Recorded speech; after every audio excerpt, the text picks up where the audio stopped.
y'all. Hey, Michelle Pfeiffer here with Holy Spirit Fire Ministry.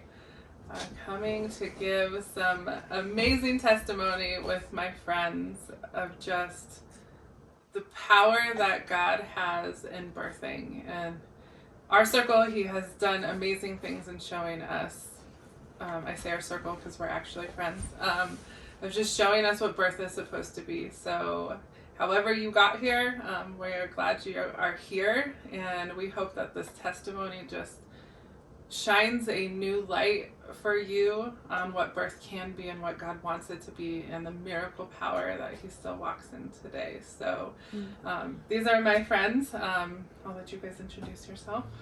I'm Jakota Copeland. I'm Jordan Copeland. And this one? This is Thorin. Copeland. Little baby here. But I just kind of want to start with, I was trying to think the other day of how long we've actually known each other. I was trying to do the math of how many summers it's been, because I remember when you guys came to Bible study. It was summertime, and I couldn't remember if it was 2 or 3 years. My brain, I don't know. How long have you been doing the Bible studies? Because I thought I came when you had just started. The summer will be 4 years. So we've been rolling a while. So at least 3 years. Yeah, at least. So, and when I say we're friends, like we legit do life together, right? Yeah. We now go to church together on Sundays, which is super cool on top of it. But Sabbaths and ministry and homeschool, and we have just, God has really intertwined our lives. And it's been beautiful to watch, because you guys are empowering us as we're about to walk into this space that you guys have done multiple times now.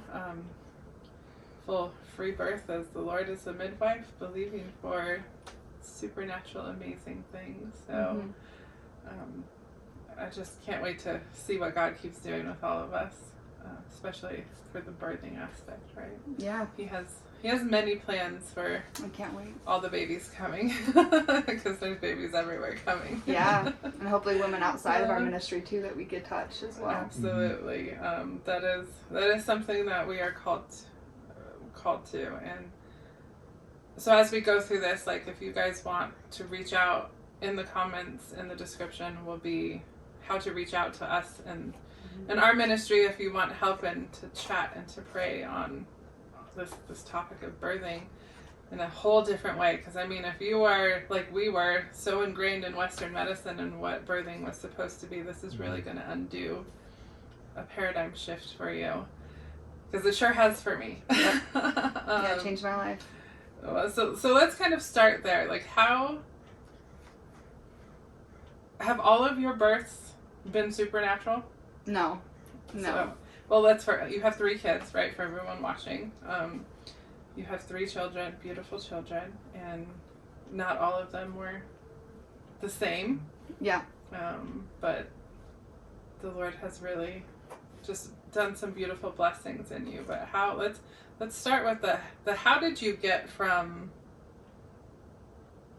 how we are so trained in Western medicine, right? Of the culture today, of what birthing is supposed to be, of not using a hospital, not using a midwife. Like, there's this whole spectrum, right? From one side to the other.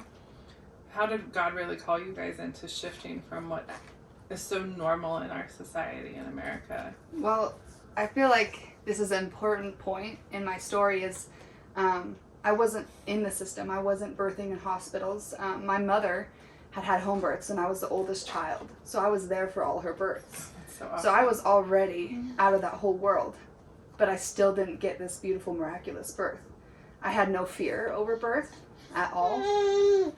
I had seen my mother have excruciating births, but I was really empowered that women can do this.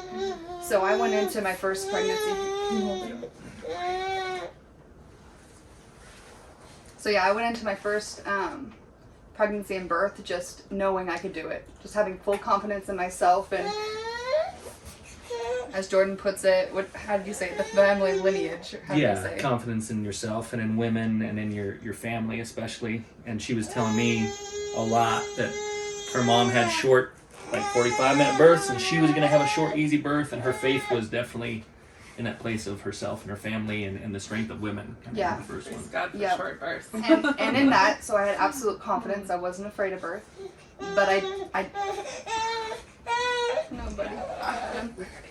But I had absolute faith in the pain. The first memory I have of talking about birth was asking my mom, how bad was that? Because I saw her experience it, and she said, it's worse than breaking a leg.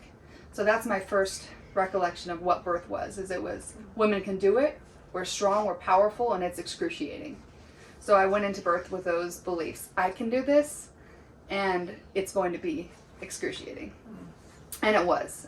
Every contraction was the most excruciating pain I've ever experienced my whole life. For 12 hours, every 3 to 5 minutes of just agony. Wave after wave of agony. And I don't want to get into too much of the details for women listening who are going to have a baby, but I had a lot of hemorrhaging afterwards. If I sat up, I would just pass out. And I had to get a lot of stitches. So my mom feels like I almost lost my life. She was there and witnessed it. So it was pretty serious. So that was birth out of the system, but without the Lord. So you had a midwife for that. And You the could, whole... yep. And You could have a home birth and do all these wonderful things. And I love that I had a home birth. I still would have much rather that to the hospital, but there's another piece that I was missing. the midwife said it was the closest she'd ever been to taking someone to the hospital and not going. So it was one of the worst how many thousands of births, and that was one of the worst she'd seen. Yeah. So we're really going to watch God's redemption, right? From the first birth of excruciating pain, which if anyone is watching and has had a kid outside supernatural, we all know it is excruciating, right? It is painful. My first, I ended up in the hospital with Pitocin, which made it even worse. Yeah. Wow. So, the excruciating is for real. So God really gave you a redemption for the next two. Yes. But Crazy I really want to redemption. talk about how, because you were a believer then, right? Like Yep. you loved the Lord. Yes, I was. And I was even a spirit-filled believer at this point. But my faith was in the pain, right? I knew it was going to be excruciating, and I knew I could do it. So those were the two things. Expectations set and achieved. Achieved. Very well achieved. Not always in the way that we want them. Yeah. So what happened between baby one? So that was Aurora's, how old now? 8? 7. 7 to get to baby 2. What happened in that span of time that made it so drastically different? Okay. Well, first I want to say I didn't want to have another kid because of that horrific, traumatic experience. I feel you, girl. So I was not wanting to get pregnant ever again. But we did. no, we did. No, we did. But it was God. Thank God that He allowed that. But I feel you. The fear will overtake, but God will intervene. But I had started hearing words for people. I was at the store and I felt like God would tell me something about someone.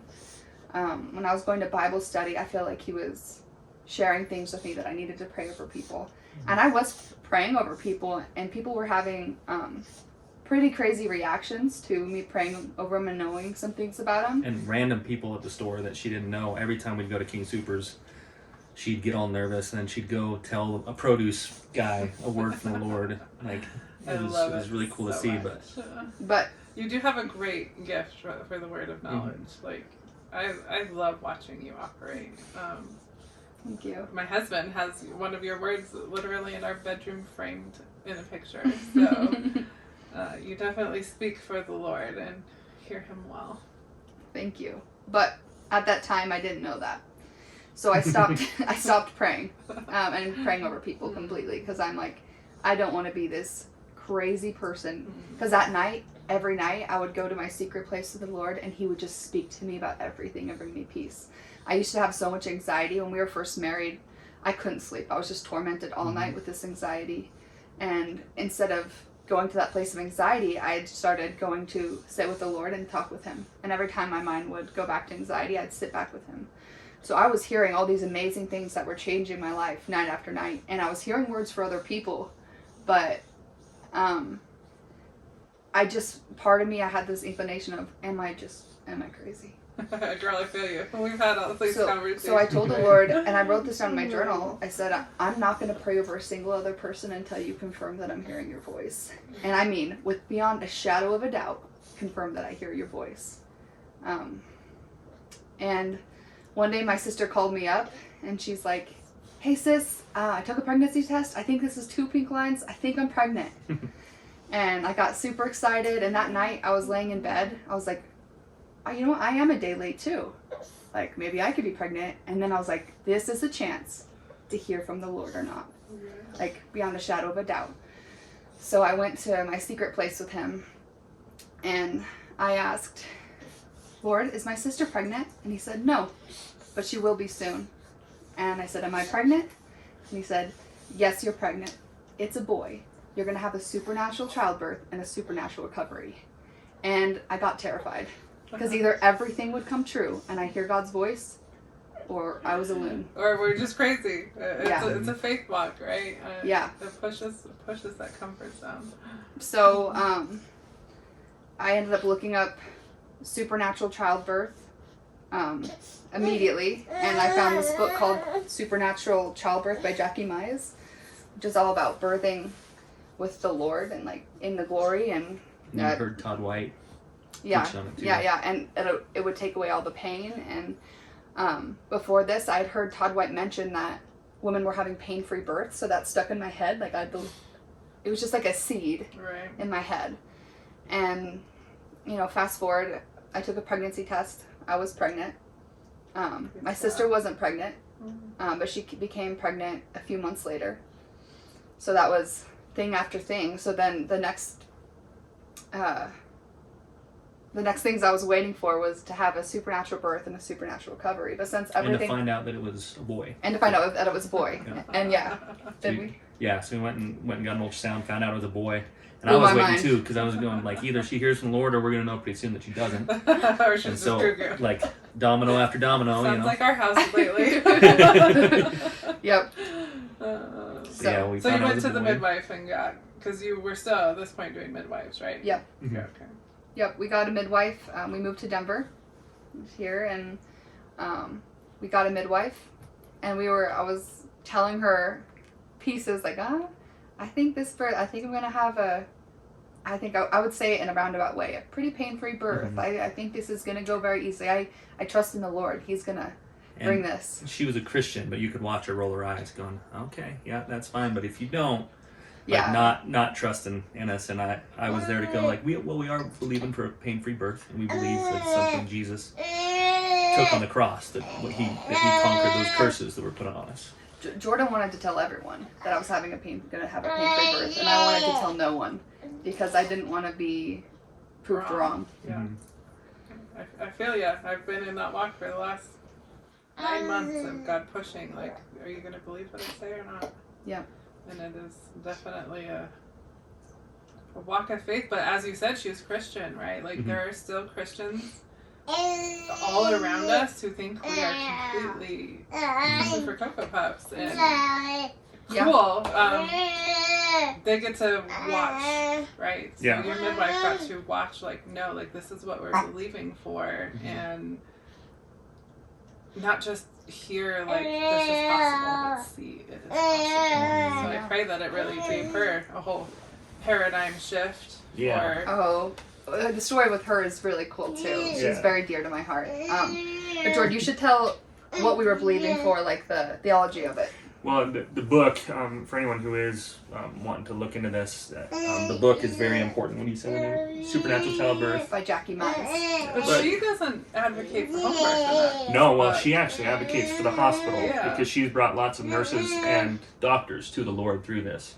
Okay. But that book is kind of a must for us, and we both read it. And so you just picked and choose, right? You knew you were having another home birth, right? Yeah. So you just took what the Lord wanted. Yeah. We just listen to the part about Jesus and the Lord, not about where I should birth. Okay. Yeah. Because that's on the Lord ultimately. Right. Well, that's part of the walk for people, right? Like, let Him dictate. Like, read this book, get the scripture backing, but let Him piece together what your birth is going to look like. Exactly. But so what's the... Well, basically, what the book talks about is, when Adam and Eve sinned in the garden, there was 3 curses that were put on us. That we would surely die, that men would toil the ground, and that women, that God would greatly increase the pain in childbirth through women. And our whole belief system is that Jesus came and died on the cross, and he canceled that curse, that we would surely die, and we have everlasting life. We live forever. Yet for some reason I was this way, didn't even think about the other curses. Right. And so the book, it talks about so this is where you put your faith to the test. And if Jesus, if he satisfied that curse and wiped it away, then he also did the same for these curses. And so this is a chance, the whole point of the supernatural childbirth is a testimony to the power of Jesus and what he went on the cross for us. And once people see that, if you can, vice versa, if you can believe and see that Jesus is giving women, through his power and victory, supernatural pain-free childbirth, then people go, well, maybe he did conquer and succeed on everything that he came to succeed on the cross. Curses the man who dies upon a cross, right? Yeah. At this point, were you guys in your faith walking in a church that believed in the supernatural for healing, that every curse has been broken? We were new to Denver, so yeah. we didn't have a body or anything. We were just together alone during COVID. Yeah. But did you have a basis for that before you read the book? Not for the supernatural childbirth. We both grew up in strong Christian families, and they believe in miracles and the working of the Holy Spirit. But this was a first for anyone in our circle. We've obviously believed in prophecy and stuff because his parents are pretty spirit filled. Mm-hmm. His father's who taught me to prophesy, and I didn't believe in any of that prophecy, speaking in tongues. I thought it was all people making it up, but I went to their Bible study and his father laid his hands on me and prophesied a poem that I'd written that no one knew, but he turned it from bad to good. So Awesome. obviously that couldn't have come from anyone but the Lord. So we did have backing in. Yeah, we've seen the Holy Spirit move, for sure. But not in birth. Yeah. No way. It was time for God to add that next glory, right? Yeah. And I would falter a lot through believing. I was afraid to let Jordan down, who believed 100%. He's like, you hear from the Lord, you are having a pain-free birth. He had no doubt. Well, I wouldn't say To me, that's how it seemed. But what was great about it is, and this isn't just for people who have 100% faith, but it is good to have, both sides believing, because when I would falter, the Lord would strengthen her up.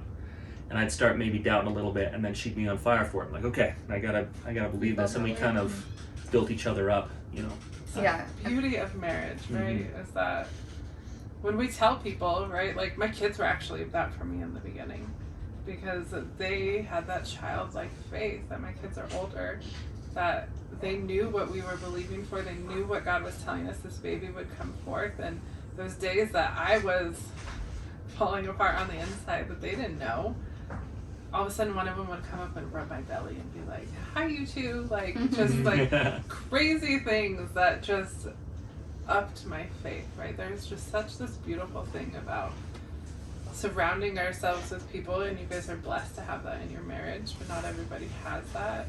Just to let the Lord dictate those people to come alongside us and believe with us is powerful, because you go to your secret place, right? I pray that everyone learns to get that secret place. If you're on here and you haven't seen my supernatural, I forget what I called it, it's either miracle or supernatural pregnancy video. I teach you at the end of that how to get into that secret place, because that place is where we should live, right? That's where healing comes from, and all of our worries and our cares just melt away.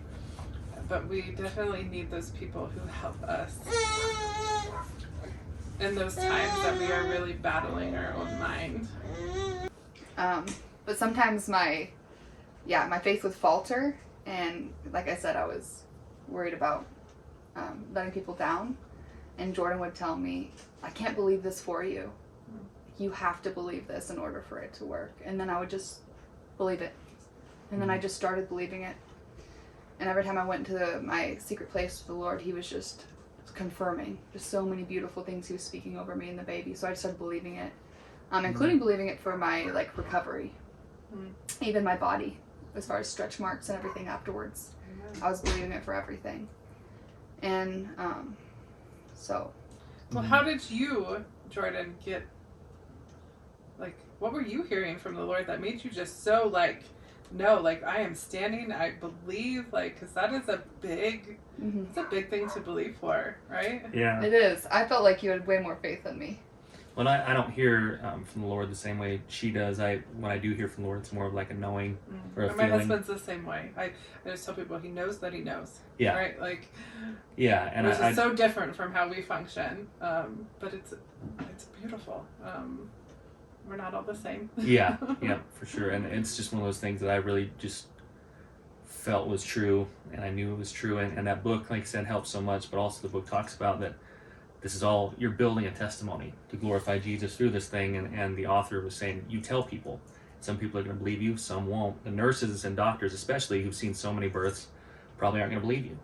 And you stick with it, and you call Jesus out on you call the word out on what Jesus accomplished.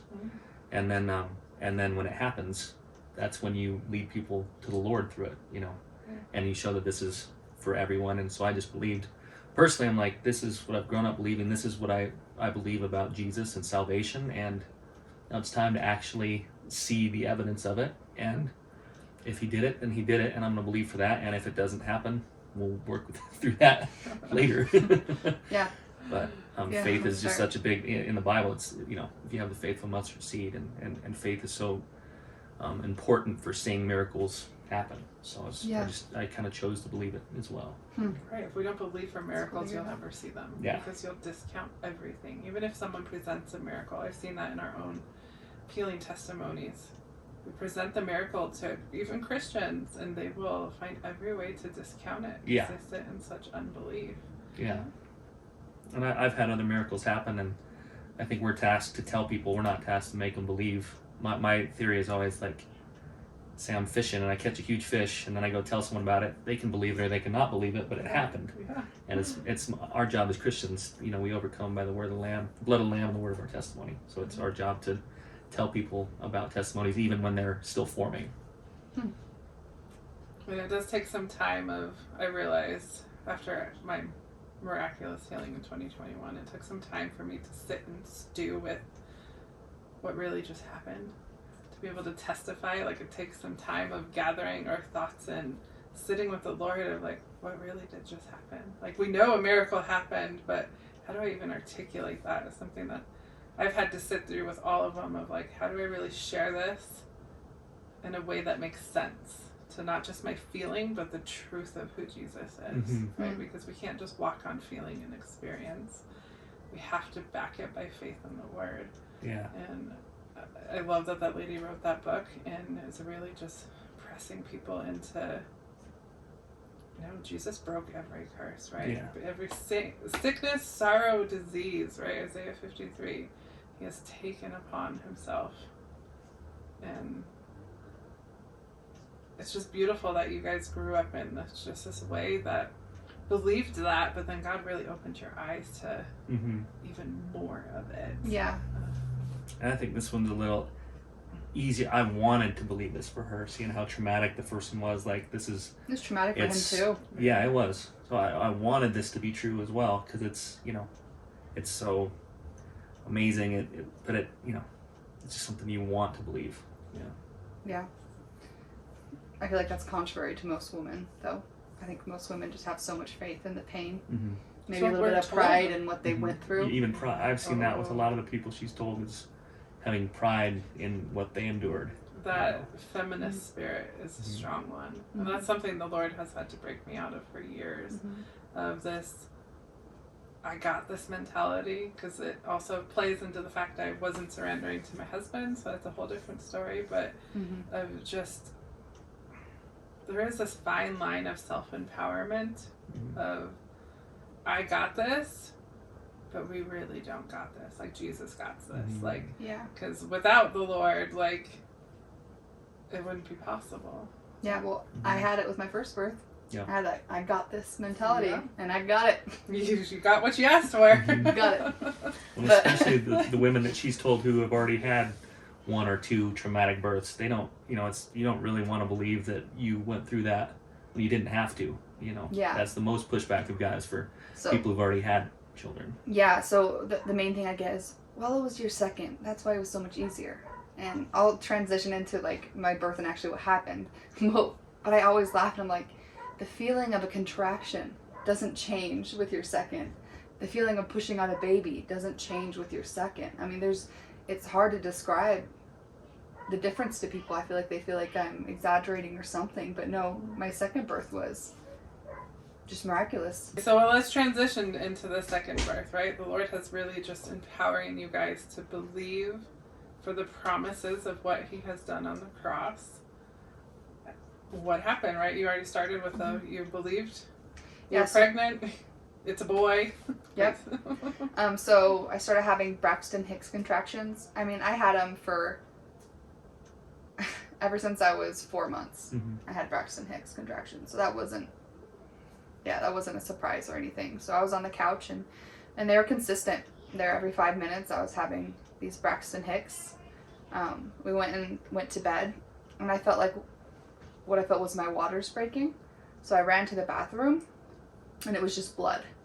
But not like Bloody Show I'd seen before. I mean, it was just like poured out into the toilet. And I would put a pad in and it would soak through the pad. I think I soaked through 3 pads. So we called the midwife. How far along were you at this part? This was my due date. Okay, you were so a week after my due date or something like that. So I call the midwife and I show her pictures. I'm describing it and she's like, it could be, cervical change, but like a lot of bleeding with it. Or she's like, it could be the placenta detaching from the wall, which is obviously very dangerous. So we had a decision to make on like the life of our baby, actually, whether we'd go to the hospital or just trust that it was going to be okay. Well, let's back up a minute. The Lord, you said you had sat with the Lord in your secret place and he had given you vision for all of these things. What was he telling you to expect for the birth? Completely pain-free, miraculous recovery, easy delivery. I wrote down the vision, but I don't have it with me. It was so in-depth, but just basically from what I can remember, it was this beautiful tree and my roots were so low that they were drinking from the living water. And this fruit that I was bearing was abundant, and it was fruit I was going to give to many women about this birth. So everything I heard was this birth was blessed.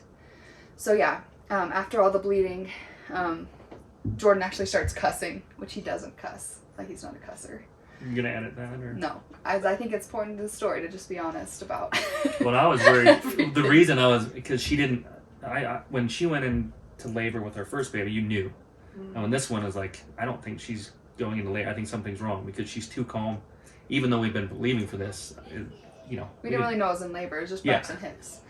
So anyway, we're freaking out. My whole house just feels in turmoil. We don't know what to do.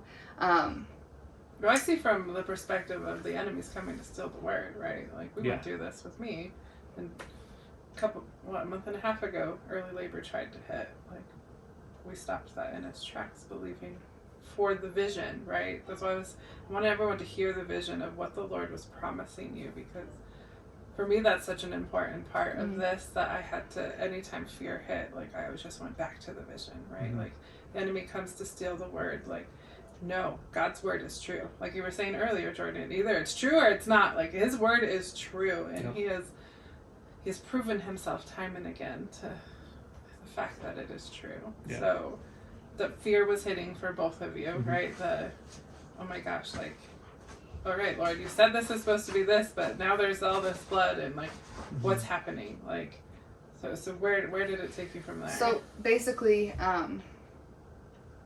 I'm trying to remember exactly the timeline when this happens, but Jordan disappears for a little bit. Like, we're both was your midwife on the way? Like, no, she had given you advice? No, she had given us advice, like, it could be placenta previa, or it could be cervical change. You did that if it was it's in your hands. Placenta previa is the hospital, because that's very dangerous. And when we made the deal for the home birth, our deal was, when I say it's time to, if either one of us said it's time to go to the hospital, we go. But So Jordan we're on has an that. outside perspective. When he sees and he feels like that, he would go. And so we're on the edge there of going to the hospital or not. So anyway, Jordan disappears for a little bit. After like the cussing, I'm freaking out. It just feels really anxious. I just want to be clear of how intense this moment was. And well, where did you go to sit with the Lord? That's the thing. Yeah. He went and called his mom, Oh. who prayed with him. And I don't know, I can't remember what she said or anything, but it had something to do with peace. Mm-hmm. She told him to call angels in over our home. And when he came back, he just laid his hands on me, and he was just basically like, this baby will be born at home. Angels, I invite you in, that you are on guard for our house, that Jakota is going to have a supernatural pain-free birth. This will be wonderful, and the bleeding is done. So I get in the shower, well, and our praise plan... God for Jordan for a minute, right? Yeah. It literally changed the whole atmosphere of our entire house. Was the Lord telling you to go call your mom, like, or because they have a pretty, from what the stories I've heard, prolific ministry of healings and doing awesome things for the Lord. Is that just your go-to to call your mom, or the Lord was like, go call your mom? Sometimes it is, but like I said, when I do hear the Lord, it's kind of like an idea that pops in my head, and I'm kind of feeling powerless, not knowing what decision to make at that point. I was just feel like that was the Lord putting that idea in my head. Right? Tugging the heart. Yeah. It's also late at night too, so you don't want to like really disturb anyone if it's a false alarm. But that was, and she was the perfect person to call in that moment. Yeah. What did she say to you? Like, how did you? Again, you go from freaking out to just the rock.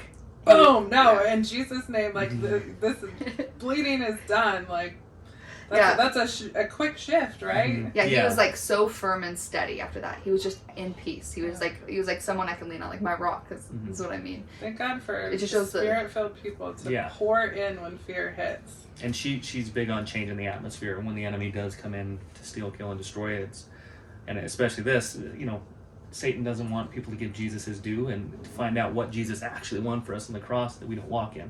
Yeah. So it was fully in his interest to make this birth even worse than the first one. So just changing the atmosphere and declaring the peace, once again, that Jesus has won for us on the cross over our house, and just standing firm in the faith that he's given us and that he's in control. Right, that's Ephesians 6. Hold up your shield of faith, and your sword is the word, right? Mm-hmm. Like, we don't have to go after the enemy. We just have to put our faith shield up, believe for what God says, and speak, right? Mm-hmm. You spoke, like you declared, and the atmosphere changes. Yeah. And it did. It was weird. So I went in the shower, and we just decided if I'm bleeding after the shower, I don't know why the shower was going to dictate that, but that's just what we decided to do. If I was bleeding after the shower, we're going to go to the hospital. So I come back out, and I didn't bleed again the rest of the labor. Because he had just laid hands on you, right? And what happened in your head when he's like just declaring these things? At peace. I just felt like this, boom. I felt the angels here. I felt, all the fear that I had built up and anxiety was just gone. We were just in it. And so my midwife comes over after a little bit. She's like, let's just check and see if you're in labor. And she checks, and I'm like 6 centimeters. And she's like, oh, I guess we're staying here. She did I'm not gonna call believe my you're other in labor. midwife, because I am right now. I'm basically like I am now. Mm-hmm. I'm having contractions, but it's just, it's holding easy. a conversation, not screaming like movies. And in the first one, Yeah. she wasn't even there. Like, you'd look at her in the eyes, and she's looking past you. Like, she was somewhere else for hours and hours. Like, you couldn't talk to her. The pain was so intense that she wasn't even really mentally around. I remember that for my first. Like, people are there, but like, you're just in this weird space of like, I just need to like sit in this pain and hope I'm not gonna die. Like, I can't even tell you how many times I told my husband I was gonna die after the uniotosis in the first one. That's the most common thing women say is, I'm dying. I'm dying. It was, because I was fine up until then, but they wouldn't let me labor past that 24-hour mark because my water broke.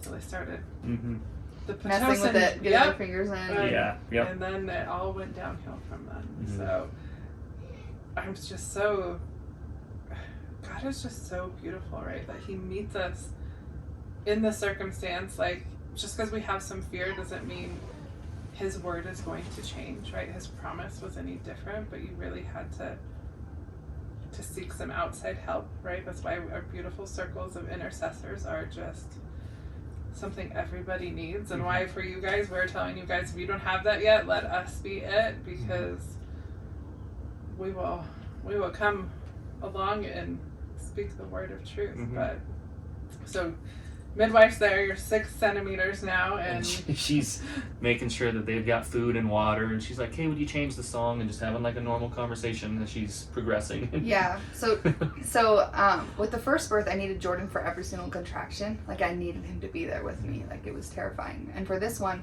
he went and laid down in bed, and I went to the bathroom, and I just spent time with the Lord. I was in the bath, and I was just relaxed, and he would tell me, sit on the toilet and roll your hips, and I would. And he was my midwife. Like, God was my midwife through the whole birth. And I think that's just a really important thing, that I was so in tune listening to him. And I was listening to worship music, and just every step of the way he would tell me. And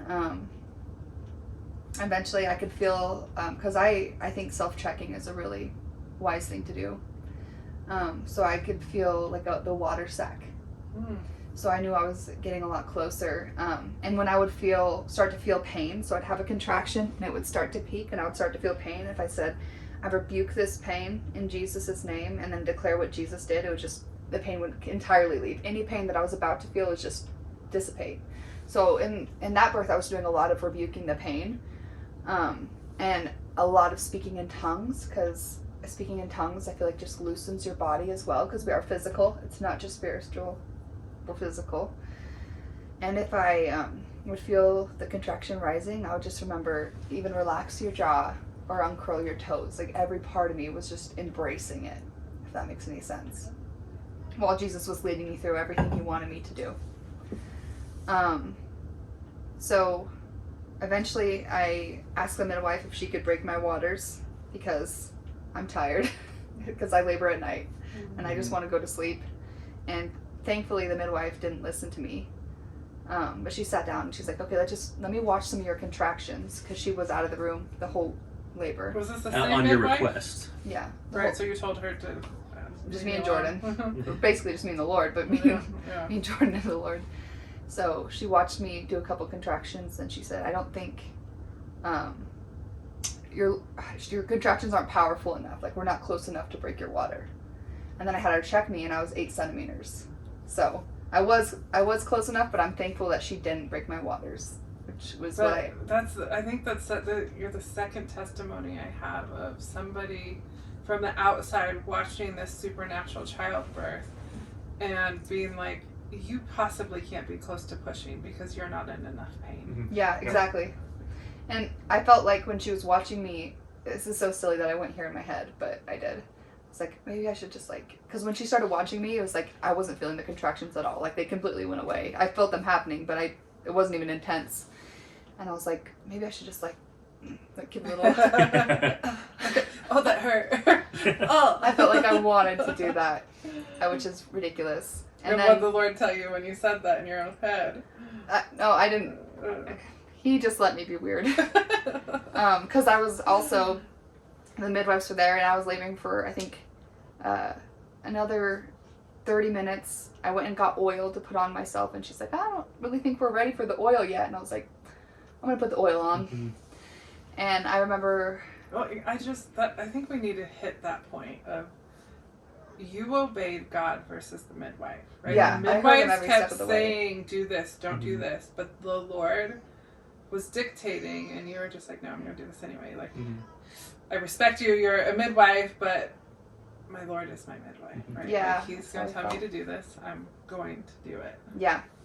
And so the other funny thing I feel like that happened is the midwife, my 2 midwives, because she brought another midwife. Is that normal? There's usually 2, right? Yeah, there's a baby midwife and a mother midwife, just in case, if we're both in distress. So anyway, they're both out there, and I didn't know I was about to have a baby at this point. I knew it was super close because I put on the oil, but I wasn't. What oil? Well, promote all the things. What oil did you put on? It's Young Living perineum spray. Okay. It's actually for this. A lot of people who have had previous rips and tears and stuff will use this a lot before labor and during labor to just loosen things up so that the baby comes out easily. So I put the oil on, and then I start going out to them because I'm like, I need to tell them where the bars are. They've been here all night. Food, but yeah. Yeah, there's some morning. I need to, Not the liquor. Not the Yeah, bars. it's like, Sorry. I'll see you guys in half an hour. Granola Take a bars. shot. Thanks, Jordan. Yeah. They need to go get a drink. Yeah. No. So yeah. So I go out to tell them where the granola bars are, and I'm like, at this point, I'm like, I know I'm like 9 or 10 centimeters dilated. Because you could feel it, or you were still checking? No, I just knew. Yeah, okay. I just knew. That's why I put the oil on. I'm there. Okay. And previously she checked me when I was 8, so I knew that I'd progress more. And I was about to tell them, and I go out and I stood there and I looked at them for a little bit, and I was thinking, is this going to be really awkward for them if I just start giving them granola bars when I'm about to pop out a baby? So then I just turn around and I walk back, and it was the most awkward moment. I hear them saying, well, things must be close if she gave us like that look, or I don't know what they're saying, but things must be close if she's like not able to speak or something. So I don't know why I did that again. I feel like I should have just told them where the granola bars were instead of just staring at them and then just going back away. But I get back to the room and I'm standing up, and this is when I tell Jordan, like laughing, I'm like, I don't think I could do this anymore. Like, I'm exhausted. And how long had it been at this point? It was from the beginning of Braxton Hicks, it was a 7-hour labor in total. So, anyway, and I say it laughing because with my first birth, I was like crying, saying, I can't do this anymore. And Jordan started crying with me, which was just like a beautiful moment. I feel like it's beautiful because he was like experiencing my pain in the first one. So with this one, he laughed with me. He's like, you could do it. Yeah. Like, you got this. And so I just feel like that was a beautiful contrast too. Yeah. Great compassion for your wife. Yeah. He had a very tender heart. I tell these stories not to embarrass you because I think it's beautiful. You know, I love it. It shows your connection in your marriage, right? That like there's just a great love for each other in the moment. So I hear Lord say while I'm standing up on the end of my bed. It's like a wooden bed, so I'm just like hanging out and rolling my hips like he tells me to.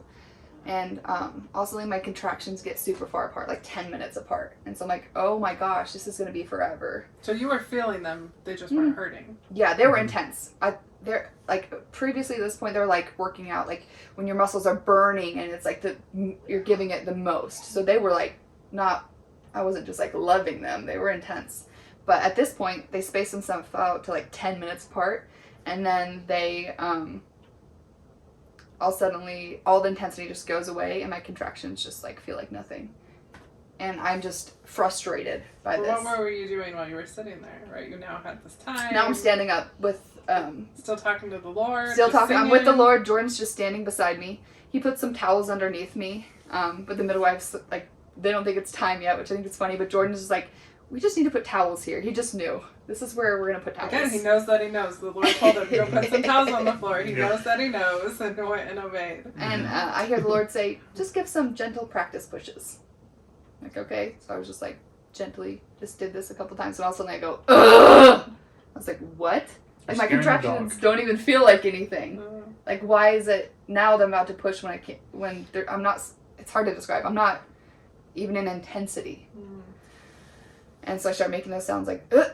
And then when I did that, the baby shoots from the top of my cervix. I could feel this to the edge of my vagina. And he's still in the sac, so it feels like jello, like, like I swear it made that sound. It didn't, but it felt like jello. Inside your body it might have. It didn't, I would have remembered. Yeah, in my head. That's what happened. And I was like, what did I say, Jordan?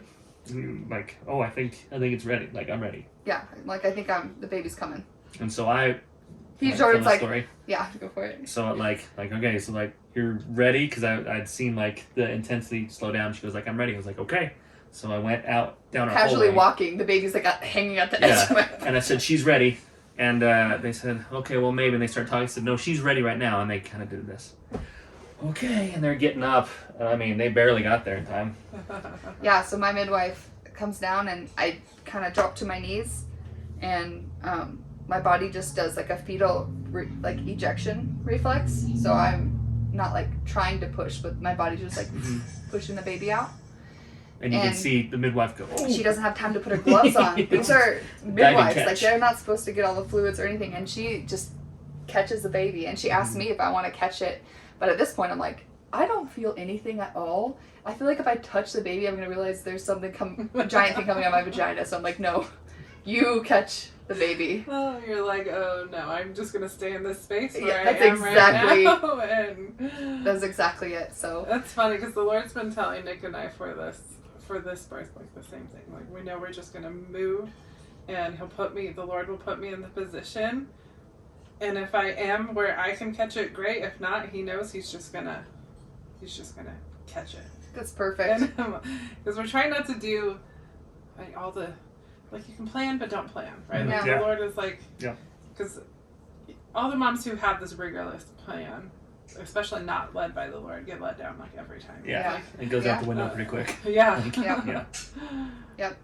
So anyway, I push this baby out. I feel like experiencing zero pain. Praise God. Or the baby just comes out, I guess. And he goes onto the floor. Well, And midwife caught him. yeah, but like But you were Comes kneeling, out. so you were pretty Yeah. close Yeah. to the ground Yeah. already. and he starts crying, and I put him on my chest, and I'm just like, that was supernatural, that was supernatural.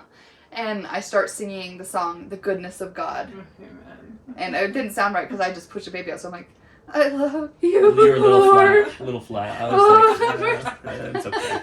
Musical critique from the music man. So, but it was just beautiful. And my midwife said on the birth certificate, she said, Ronan Hal Copeland, born to a supernatural birth. Praise She put it on the God. birth certificate. Wow. I mean, we can tell about her story real quick. Yeah, so she had a book that was out in publications. For publication. Yeah.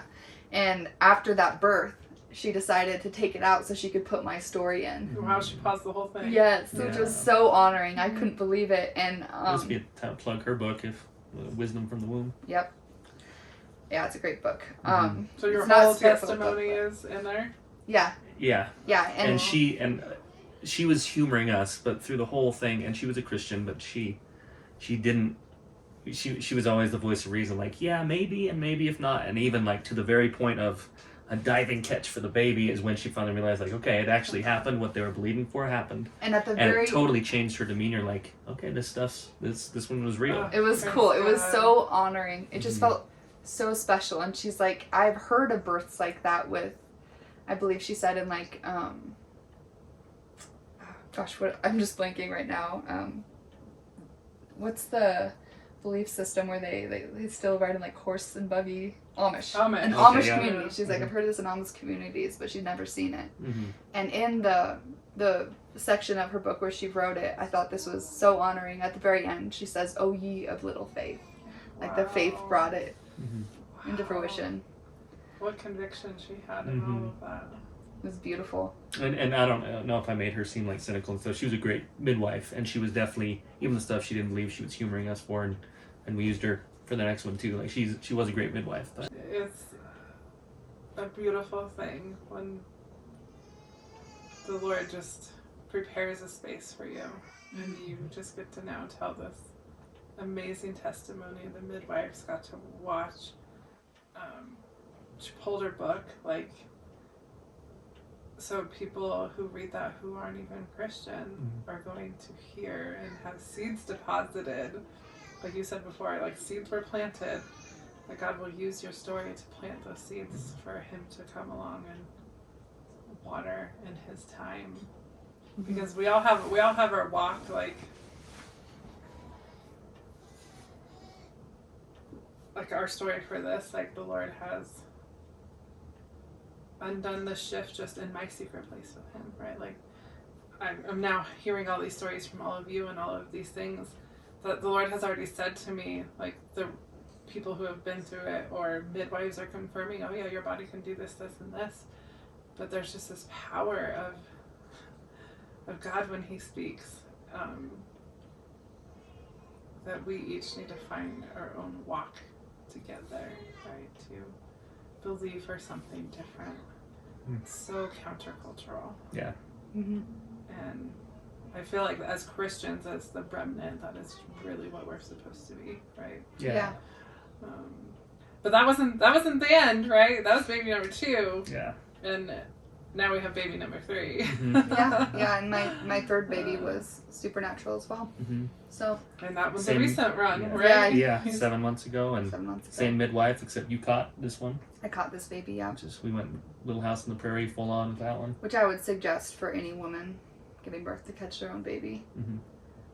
It was a really empowering moment, and not only that, there's a bunch of studies out there that show women who actually catch their baby, it like brings this like this connection to that part of your body to actually slow down, and women who actually catch their baby hardly ever tear.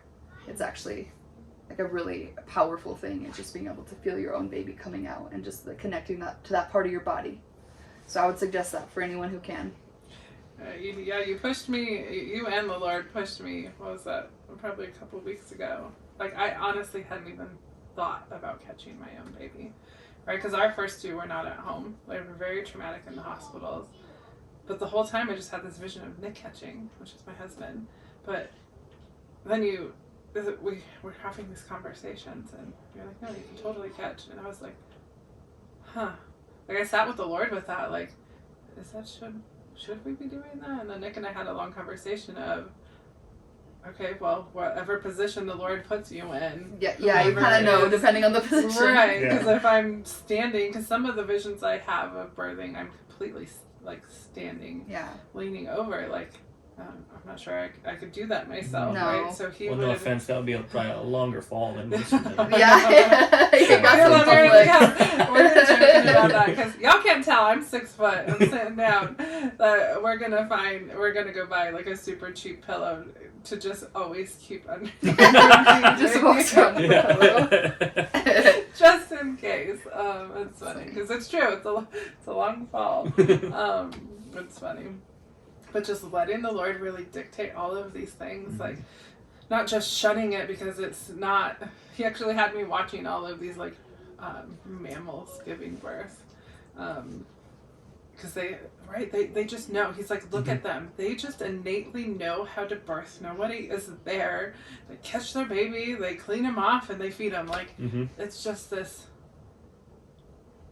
innate knowledge he has put inside of us, that the fear and all, we could go into all these other things I don't feel like we need to know as to why it has shifted, but he's really calling us back to this beautiful way of biblical birthing. Not just biblical, because right in the Hebrew, in the Old Testament, it does say that he births with pain, which we now know on this side of the cross, like, it's not that, right? It's still beautiful with the Lord, and just the way that they birth in their homes, and he's just bringing it, like, full circle. Like, I feel like as a society, America went so far dependent on all of these other things that weren't God, that he's like, no, we're gonna wrangle y'all back in. And for some of it's just purely by hearing him, and then we encounter friends that have already walked through it, and you're like, whoa, God,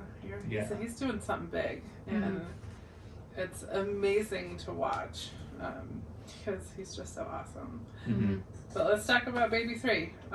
He's obviously only 7 months. He hasn't even been here for a year, but you know what I mean? I don't know, we're gonna tell that birth story. We're gonna go might as well. This one's a little more intense. I don't know. Why? It's beautiful. God works. It's gonna expose some sin in my life. Girl, well, you tell what you want to tell, but it was still a beautiful birth story. Oh yeah. Oh, and it was amazing. Yeah. You tell as much as the Holy Spirit wants you to tell, but he did it again. Yeah, he did. Well, I'm comfortable with, like, saying all this. It just feels like this birth is so much heavier. It's okay. Baby 3.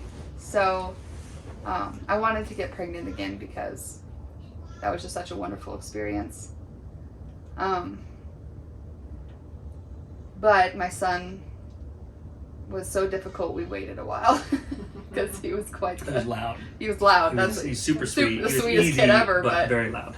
He screamed all the time and all night. So we've spaced him out a bit.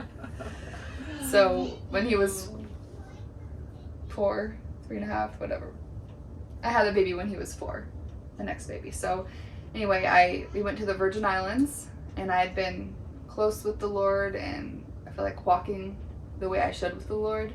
But when I went to the Virgin Islands with all my friends and the party crew, I went back into, I feel like, sin, and I was getting drunk and just falling back into old ways, partying, and that's where I got pregnant. So when I came back from the Virgin Islands, I just feel like this wave of condemnation was just over me, and it was so heavy. It was probably one of the hardest times of my life mentally. When I found out I was pregnant, I just knew something was wrong with the baby. I just knew because of my sin, because why would I conceive a baby while I was, and we know exactly when we conceived him. So I was drinking before I got pregnant, not when I was pregnant, but still I just felt like I walked out of the Lord's covering. But I'm going to testify for the truth of Scripture for a minute, right? But even when we feel those things, right, our covenant with the Lord is not based upon our behavior. It's based upon His, right? A covenant is one-sided. It's not a contract of duality. So, right, His blessing and His covering and His promises still stand even when we mess up. Yeah, so I guess what I should preface this with is, this is how I felt, and what the enemy was speaking to me. This wasn't what I was the word believing. again, right? Yeah. Like, here He is. I'm going to pluck this word from you. Yeah. He wanted to take this birth from me so bad. So bad. I mean, the mental torment. I couldn't go to my secret place anymore because there was only torment there. So I feel like going back to partying did, in a sense, remove his covering over my mind. Like, I did open myself up. Right, that's the to the difference, enemy, right? We're and still I felt righteous, that. we're still saved, His promises are still true, but we've also given the doorway to the enemy to come have some fun with our flesh. Yes. And I was right there to say, like I don't know if you were at a different party than I was at, but she was so, like, under condemnation and so worried about, and I was there with her. I'm like, you make it sound like you were going crazy, and you weren't, but it was just, he got in there, he got into your brain and was really just telling you that you had done all this terrible stuff and you had come out from under God's covering, where that was all just a lie of the enemy. Yeah. So yeah, I couldn't think about my baby without thinking something's wrong with him. He's not going to be okay. Which is wild because I'm not an anxious person, but I was so anxious. So yeah, I just walked in constant torment until our we went to a women's retreat, and I was finally able to just hear the Lord on things. And part of my questions for him were, how can I trust you with my children when you've let so many other children be hurt and abused? Because I come from a home that did a lot of foster care, and so many of those children we saw were physically broken and emotionally broken. So I just was coming at the Lord of, how can I trust you? You haven't protected the other kids. A lot of people in the world ask the same question. How is our God so good if He allows all this stuff to happen? Yeah. And I felt like part of what he told me was, he says, because you're close with me, you will have discernment and hear my voice on how to keep your children safe. And your faith in declaring and believing the safety of your children puts like a bubble around them. But there are Christians who've walked without his covering. And it goes back to that unbelief, right? If you don't believe for what His word says, you're going to see the opposite, because you're going to let the enemy and those, right? He was coming for your mind. Like, you had a choice in that season to let the enemy that was coming to steal the word, steal it, or to trust and run after the Lord, right? We call it wrestling with the Lord. You wrestled with Him with all these questions, but you never, like, ran from Him. Yeah. Yep. So in all this torment, I feel like at this woman's retreat, he gave me a word, and I'll try to say it because the baby will be birthed in joy. The mark of joy and lightheartedness will be on its life all the days of his life. Never will heaviness or darkness touch him. And the joy of the Lord is my strength. And then I saw like a vision that your daughter gave me. The baby is all snuggled and cozy, perfectly formed and filled with the Holy Spirit. My womb and my mind are filled with heavenly light and in the heavenly realm.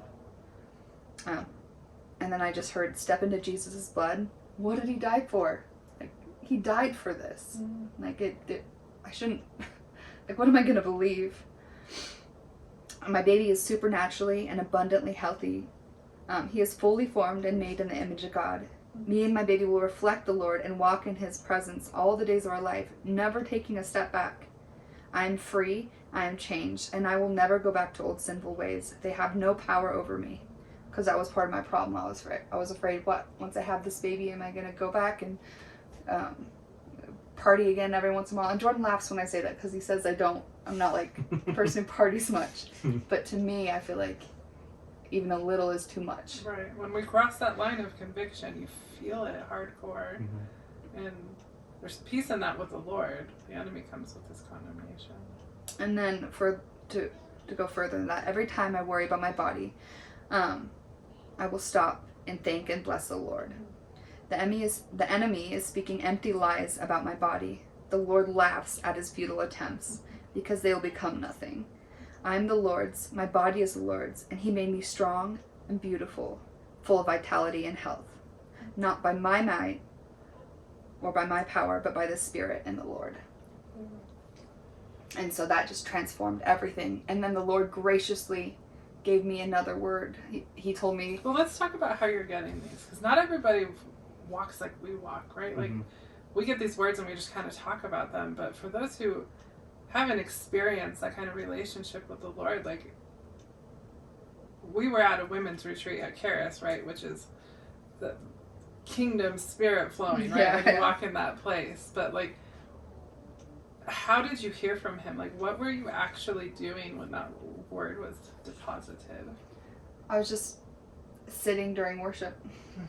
It's always worship. For me, it's always worship. It's always in praise. And I hear it in the place of my imagination. So I go to the quiet place with the Lord. And I kept trying to go to the quiet place. And it kept getting interrupted by, like, evil thoughts, which is where I was at. I couldn't go to that quiet place. But I just tried and just was still and just asked the Lord to speak to me and just listened. And sometimes I hit this place where it just, like, flows. And that's when I really hear him. Right, the word says, humble yourself before the Lord, resist the devil and he will flee. Right, when that condemnation is hitting, that is the enemy. Right, that we have to humble ourselves. Lord, here I am. That's what you did. Like, here I am, God. And I think that's a huge thing for everyone to know and understand. Like, when we want to receive from the Lord, right? And you and I see, right? We have these vivid visions and this way of our imagination we hear, but a lot of people know, right? They know that they know, and not everyone's going to see it in that space the same, but how we get there is the same, right? Yeah. It's always worship and praising and surrendering. Like, if you want to hear from the Lord, that's the place you have to find yourself in. And I think for a lot of people out there, they really need to hear that of, you're believing for this, but here's how we seek after the Lord to be able to get to that place. Yeah.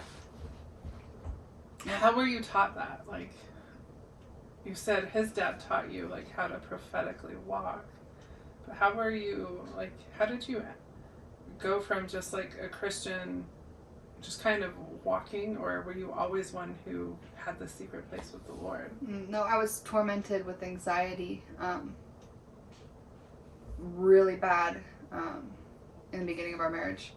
Yeah, I couldn't sleep most nights, in the point of, like, seeing things, just being absolutely distraught. Should we tell the weird experience or just skip that? Okay. But yeah, it was just a really difficult time for me, so I started going to the Lord instead of letting my mind spiral. And then every time it would go back to spiraling, I'd just go to the Lord, and then it created this time and place where every night I would go to the Lord, and then I had no anxiety. Explain go to the Lord. What were you actually doing? I would envision just this garden, and me sitting up against a tree, and Jesus coming and sitting with me, and he would just speak to me. So it was almost like an old pattern of anxiety came back on this birth. The enemy only has so many weapons, right? He brings the same ones back around. But with discernment, the Lord was like, no, you recognize this, and you know the answer. You stand upon my word, and you do not let him steal it. Yep. And So- she kept a lot of that kind of to herself, and I feel like with this one she was doing it more alone because, you know, for me I was like, yeah, we're just gonna have another supernatural childbirth, no big deal, you know. But she, I think because she was feeling this stuff, she kind of was more isolated with this one with what she was feeling and telling people. Do you agree? Yeah. Yeah, the Lord kept sending me. It's true. It's true. That's the thing, is he doesn't leave us there, right? Like, even when we're not vocal to the people around us, like, right, my daughter gives you a word, like, just always sending you scripture or something, and you're like, wow, like, I needed that. Like, when we surround ourselves with people who walk after the Lord in those moments of desperation, he sends them to us. Yeah. And it is something I will never take for granted, and why I just feel so blessed that we have the circle of friends that we have. Yeah. Right, well, let's keep rolling with this third baby of just, we taught you all how to get in with the Lord, right? How to seek that base. But I'm really going to encourage everyone to listen. If you don't have the circle of friends that we have, start praying for it. Because I prayed for it for a long time. Like, when I first started walking in this belief of healing and supernatural, and after I got healed and the kids got healed, like, we had nobody around us. Like, everyone I testified to or talked to thought I was just completely insane. Even Christians, like, they were just like, dude, I don't know what you're talking about. That's not what the Bible says. Like, God doesn't promise healing. Like, I was just, everywhere I went, I was met with these, like, just walls. Yeah. But I was just praying constantly, Lord, like, I need you to bring me people.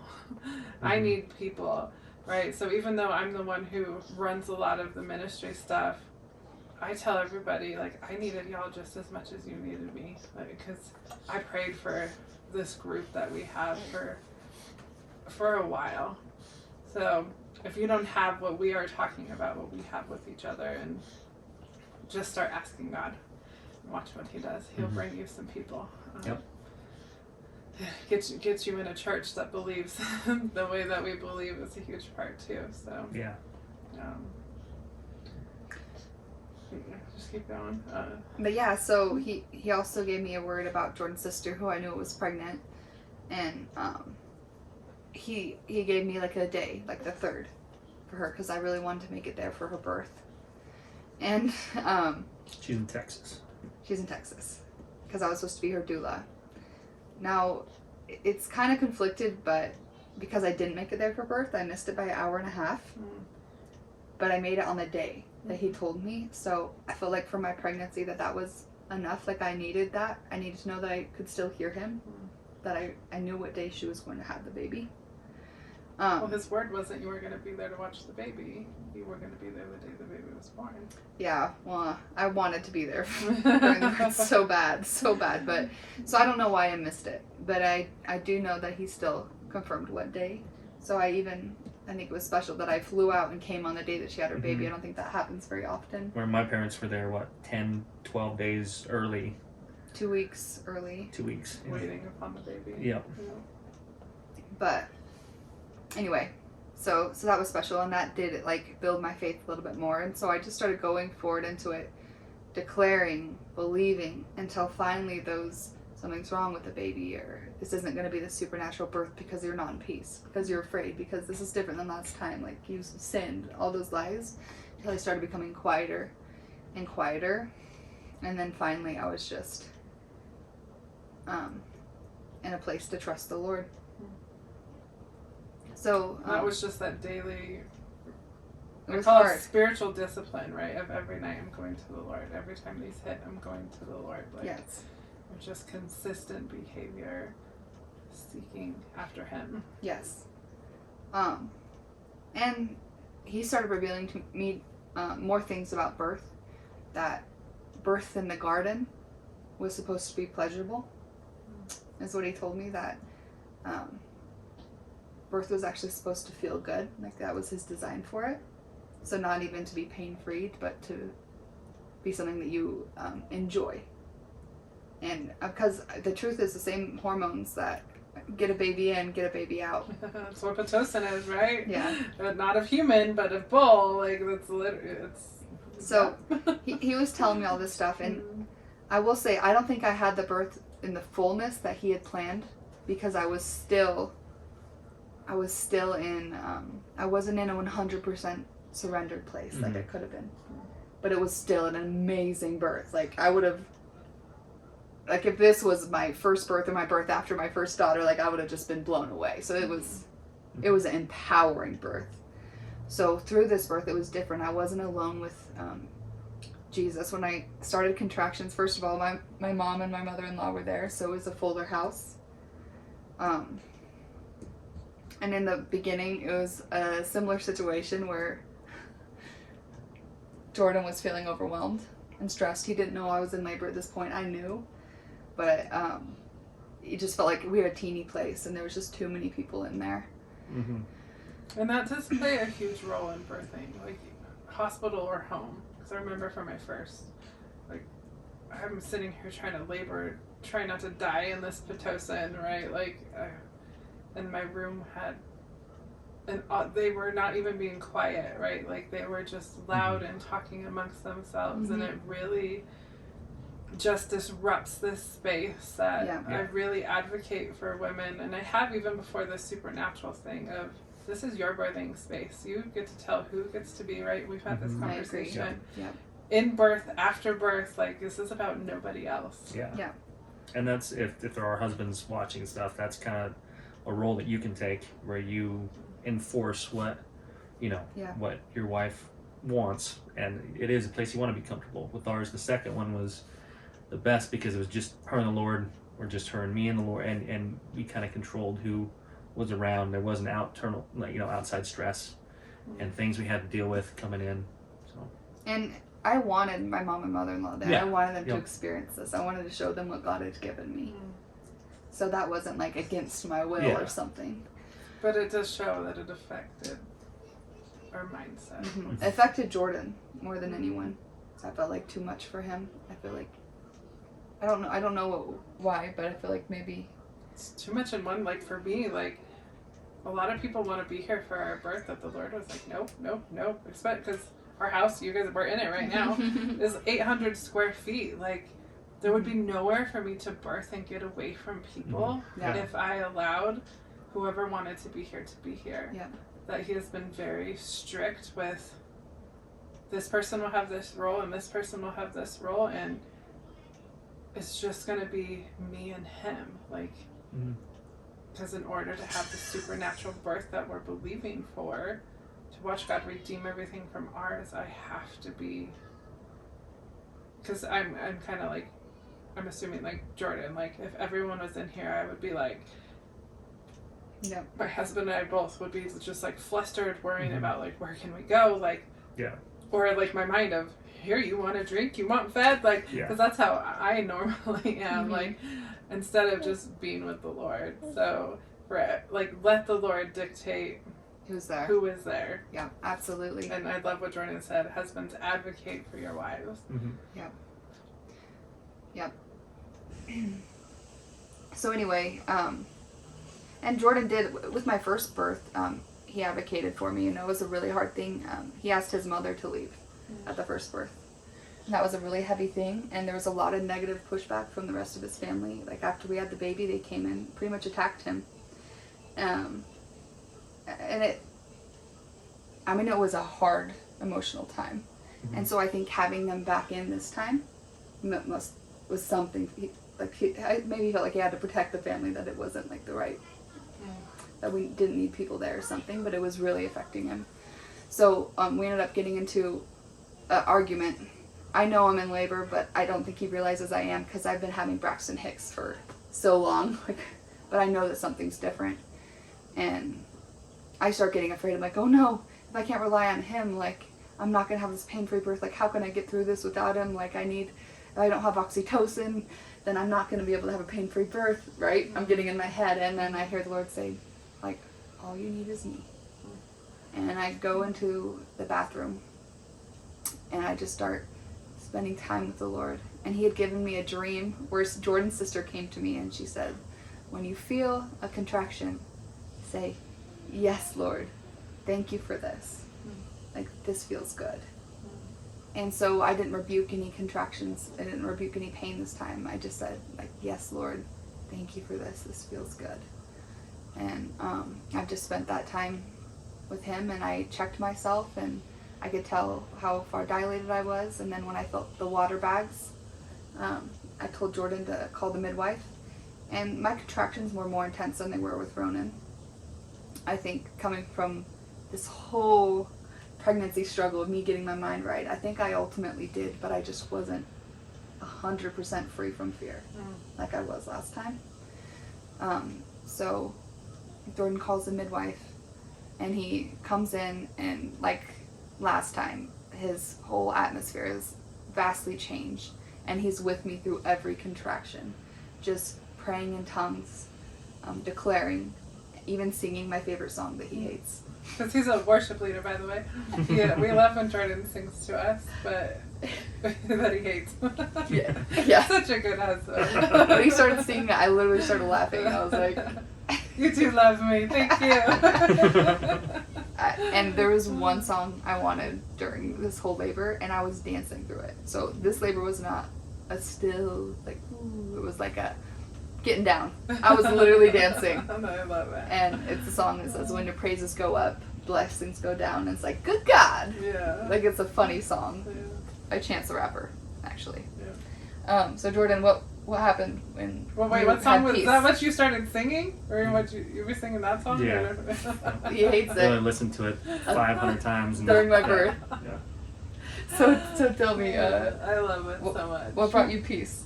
What It's changed? kind of the same thing as the last one, but like realizing that I needed to be less stressed and just let things go and like focus. And once you kind of like told everyone that you were in labor, that kind of moved things along, because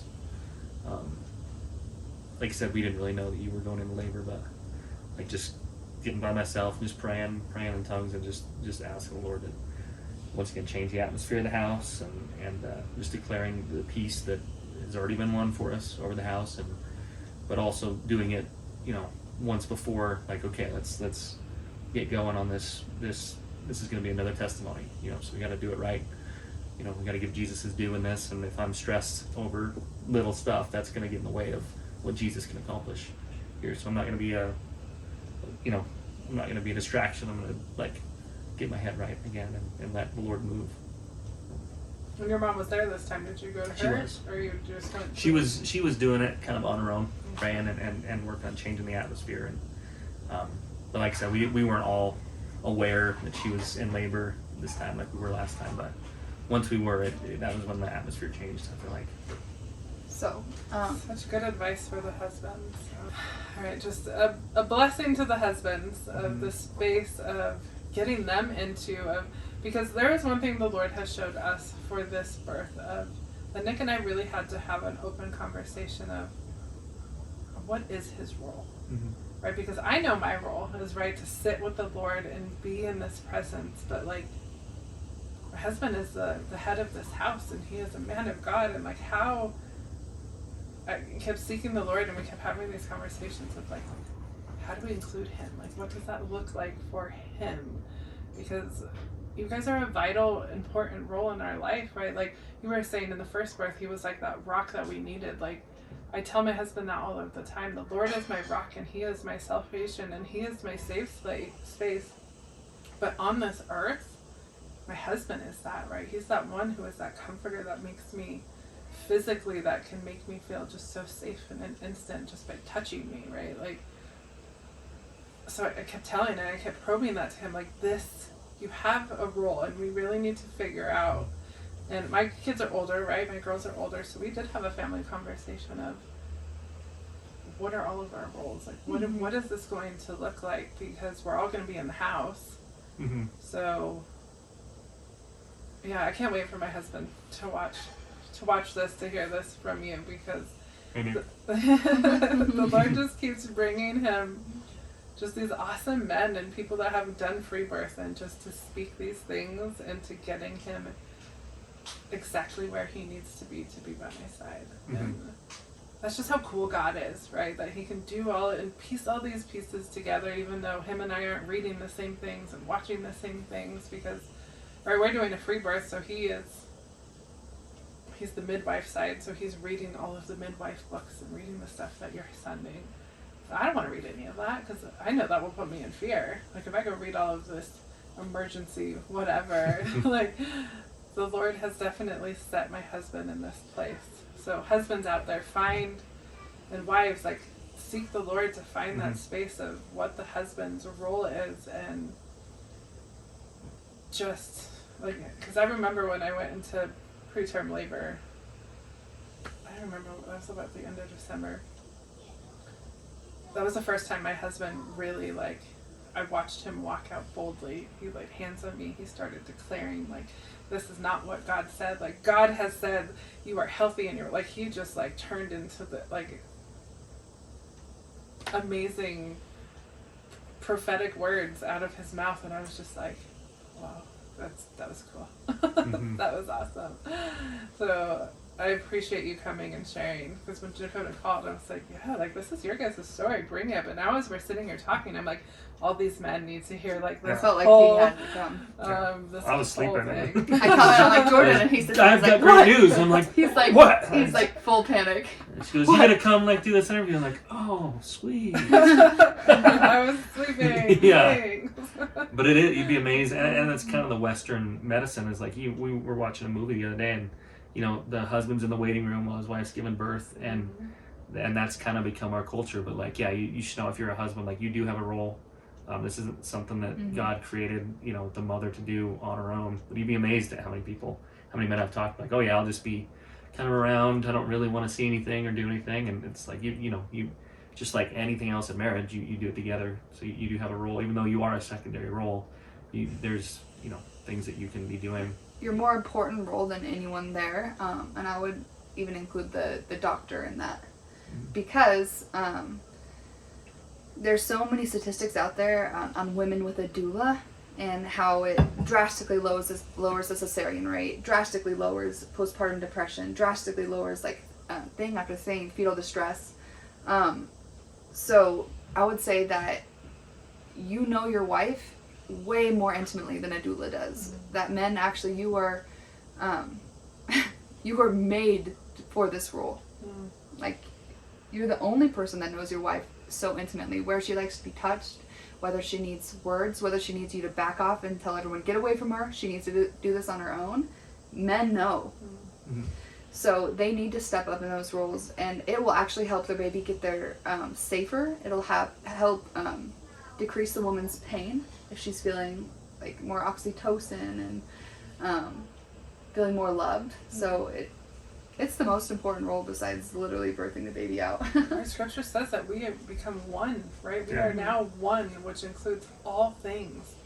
So birth is it too. Yeah, you might not be pushing the baby out yourself, but the men are such a vital role, and the enemy has done such a rigorous, ugly job on removing men out of the roles that they're supposed to be in. So that is one thing our circle of friends have really learned, right, is putting our husbands back at the head and surrendering.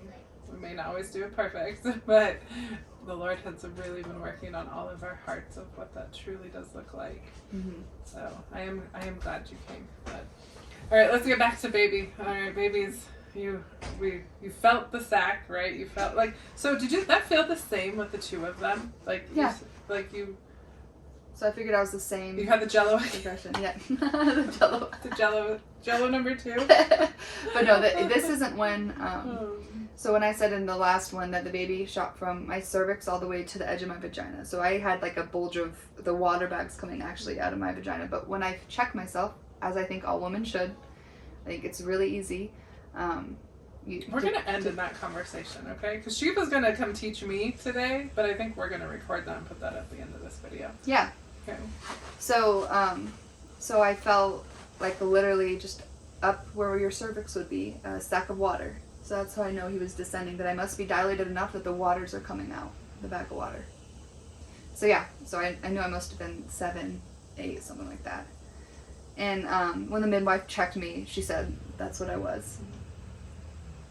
So through the rest of my labor, I danced, I thanked God, and I said, this feels good over every contraction. And I was literally getting down dancing. It wasn't like gentle dancing. It was like, I was dancing. The party in the house. And I ended up running in and climbing up the ladder to wake my daughter up. I was like 8 centimeters, but I was like, she needs to dance with me. So I woke up my 7-year-old daughter, and she came out, and she just danced with me for so long. It was so wonderful through the contractions.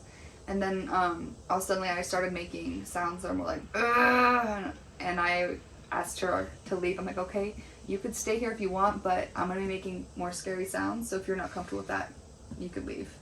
The same sounds as the first one, of just that's like guttural intensity, but these were amping up, and they were feeling more intense than. I mean, I wasn't suffering, but I needed Jordan there for every contraction, and before I didn't really need him or anything. This one was more. I was fighting for the pain-free birth instead of I was just in it. Yeah. So, so I asked her to leave, but I also knew that meant I was about to push, because of when I make that sound, right. I learned from my last birth. So yeah, I start dancing, and then I'm like, okay, Lord, I'm going to do some practice pushes. And he says, you can push the baby out now, and it will be you pushing it. He said, if you wait longer, the baby will come out like the last one did and just come out. And I said, okay, but I'm done. I literally told him, thanks for the information. Let's go like this. Like, let's just push this baby out. And he's like, okay.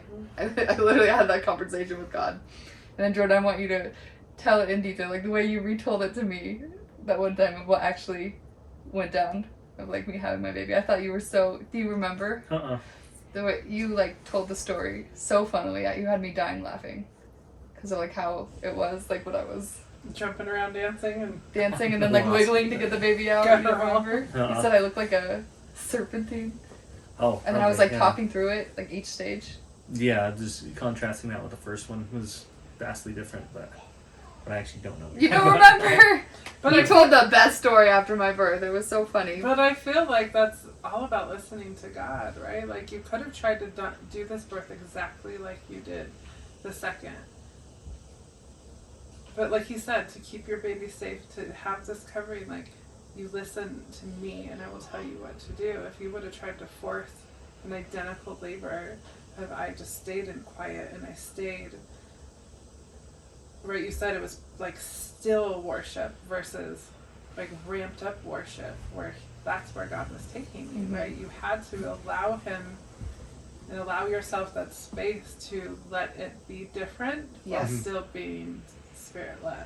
So true. It was vastly different. Yeah, I was just praising him and dancing, and the midwives were sitting in there watching me, and... Same midwives? One of them was the same, the main one, but she had a secondary one who was different, and I freaking adore them. They're amazing, but I didn't like that they were there. I felt very watched, and I was embarrassed that I was singing in tongues and speaking in tongues and saying, this feels good. I felt like that was, and this was in my head, I don't know what they actually thought, but pretty outrageous to them. Or at least one of them. Well, and I feel like that isn't a Not both of time them, that but we one need of to them. be like trying to contend for someone else's faith, right? Like to push their faith. I need to be thinking about myself, not you watching. Like, and again, there's a time and a space for each of them, and if the Lord tells them to be there or doesn't tell them to be there, like, we really have to learn to abide in all of it. Yeah, I felt pretty exposed, so I kept trying to go to the bathroom alone to labor, but the Lord kept telling me, I want you to dance. And I said, no, it's too intense. And he's like, you need to go dance. So I kept going, and when I danced, it felt right. But to get there was like I had to push through this thing of wanting me to like tensen up and tighten up and just do that painful labor. To dance, I had to loosen up and speak in tongues and be in the moment. So he's like forcing me into relaxing and trusting. As weird as that sounds. So yeah, I kept dancing, and when I told the Lord that I wanted to push, and he said it would be better to wait, but basically I could push. So I started pushing, and I felt the baby moving down, which was wild.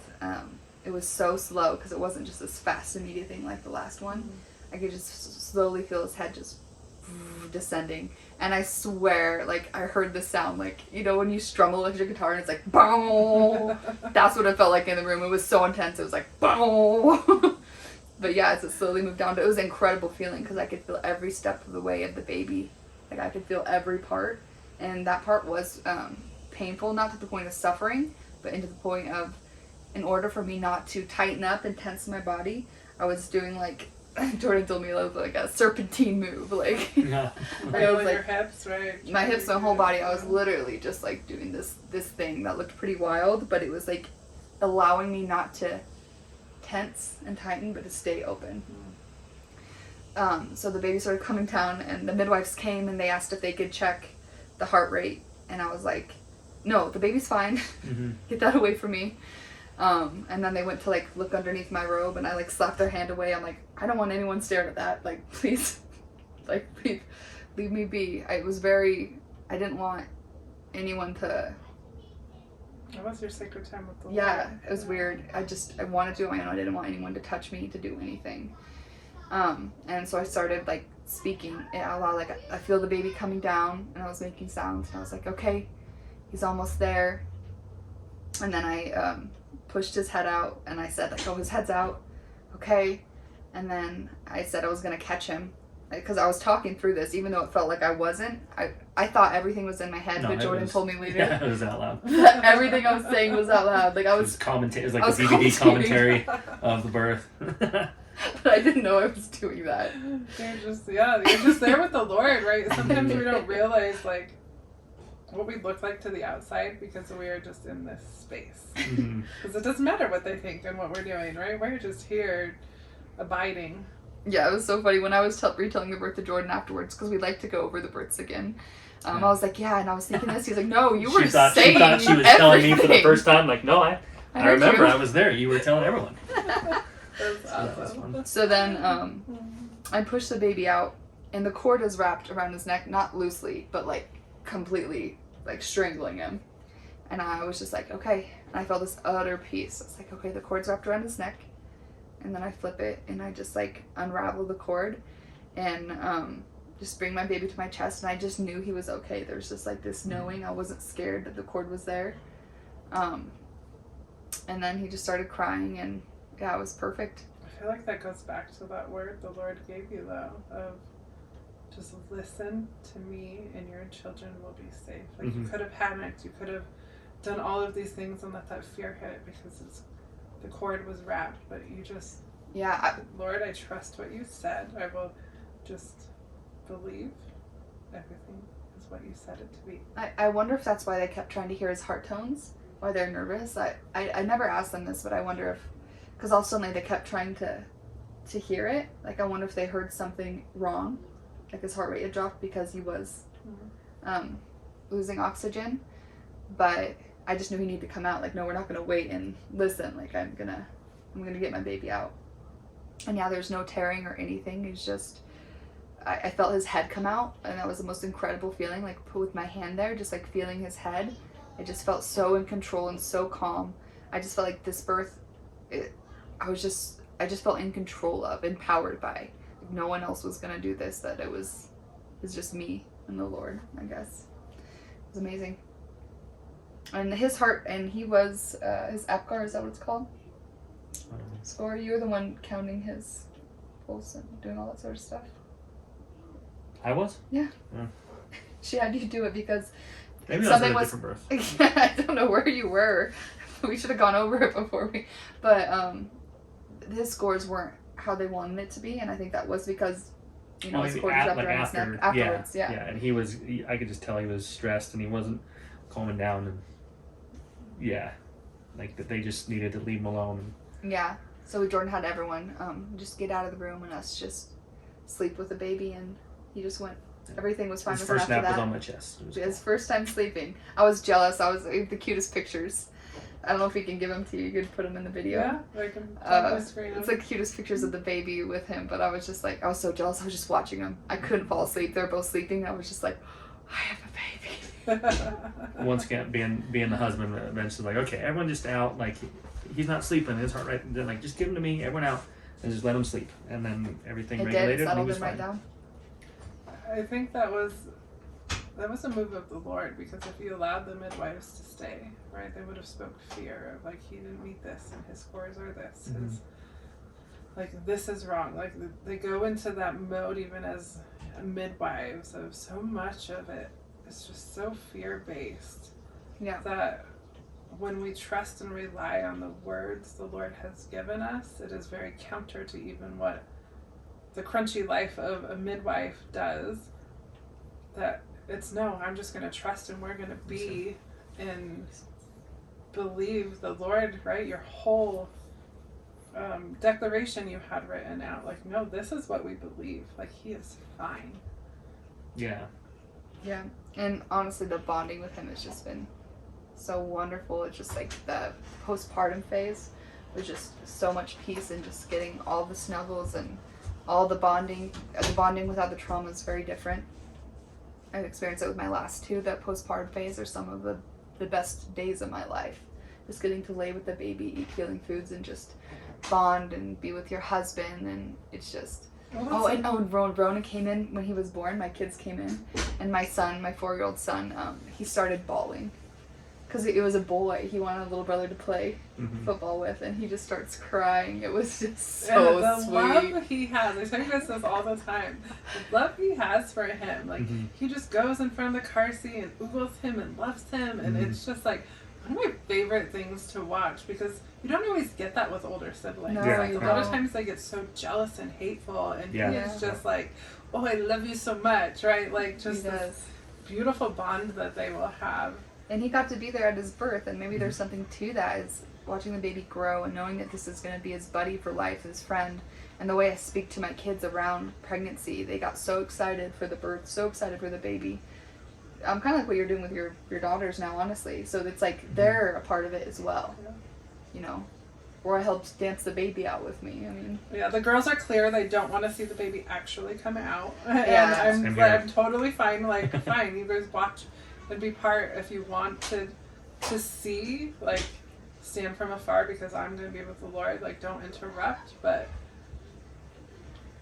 you gave us this word of, like, especially me, that this fear we all have of blood and gross sin, like, the Lord is going to undo in this delivery. And I've already seen it because, right, we were talking about that article a couple of weeks ago. The Lord really pushed me to not have this fear over blood and this fear over bodily fluids. And he literally asked me, like, who told you to fear blood? And then it took me back to the blood of Jesus, right? Like, we don't fear the blood, we praise the blood, because the blood has covered everything.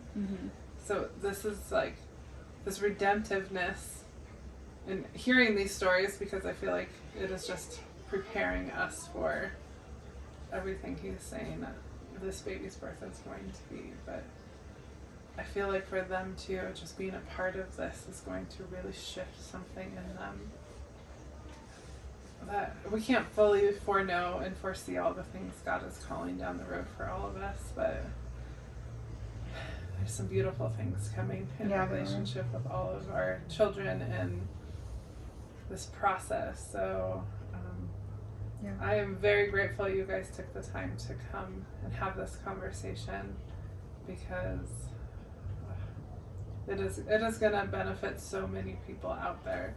So I'm just going to ask one more thing before we end, and I do want to record the checking your cervix thing. But if you could just give one advice to everyone out there, like one thing of how to find yourself in this space to believe for the impossible, right? Like, it is so supernatural of this. To the world, it seems impossible, but with God, all things, with Jesus, all things are possible, right? What is one thing you would say to them to end this video? Okay, it's kind of a silly thing, but I feel like, why not? Why not? Yeah. Why? I mean, what are you gonna risk in believing and just taking a chance on it? I mean, the worst that's gonna happen is you're gonna have a fear-free pregnancy. Okay, and if the baby comes and there is some pain in it, that's okay too. You know, birth looks very different for everyone, but why not just take the risk and believe? And what if you get that miracle? What if I couldn't believe it? What if I just decided this is too much, or I care too much about what people are going to think? I care about letting people down, so I'm not going to believe it. So why not just take that chance and just believe? Mm-hmm. Why not? Why not? Why not? I love it. Why not? Why Yeah. not? Oh, you little faith. Why not? And I feel like it's a gift that he won for us. You know, this is for everybody. And the main thing is glorifying Jesus through this. And but the faith part, you know, have a circle, like you said, a circle of family and friends that believe with you. Because there were times that I didn't have faith and she did. There was times where she didn't have faith and I did. And there's times where neither of us had faith and we had outside help come in. So it's not about having perfect faith, but it's about, you know, trusting Jesus through this and trusting His sacrifice. And it's there for everyone. We want to encourage people to take what Jesus won for us. Amen and amen to all of that. Well, thank you guys for taking the time and coming and blessing everyone and everyone watching. If you don't have a circle, if you want us, like, part of this ministry the Lord is calling forth is to walk alongside people in their birthing in whatever capacity He is still training us all up in, but we will meet you where you're at. So in the description is a way to reach out. Don't hesitate, especially if you do not have a circle around you. Let us pray with you and contend with you. So until next time, y'all, I love you, but Yahweh loves you more. Bye. In order to feel where your cervix is, to check yourself, you need to be familiar with it before you go into labor. Preferably even before you're pregnant, but I just feel like this is important stuff to know. So when you go in and feel yourself, your cervix will feel like a tip of your nose. It'll be just hard and firm. So I feel like that's a simple way to just be able to check. And when you're close to labor, it'll start softening. So almost like a flower. It'll more feel like this than a nose. And how to check how dilated you are is when you go into your cervix. If you could get a finger in, you know that you're starting to dilate. 2 fingers, 2 centimeters. And then from there on, you could just feel more and more if you take your fingers out and see how wide. And then when you know you're around, this doesn't always happen, but this generally happens. Around 6 centimeters or so, you're going to start to feel the baby's head push down. So you literally feel just a hard, heavy weight in your vagina. You could feel the head. And then usually when I get to around 7-8 centimeters, I'm thinking I could actually feel the water sac. That's going to be different for people who their water's already broken. But for me, and in many people's case, you could start to feel that water sac. And then from then on, I don't feel like you have to check if you're 8 or 9 centimeters. You know you're in game time.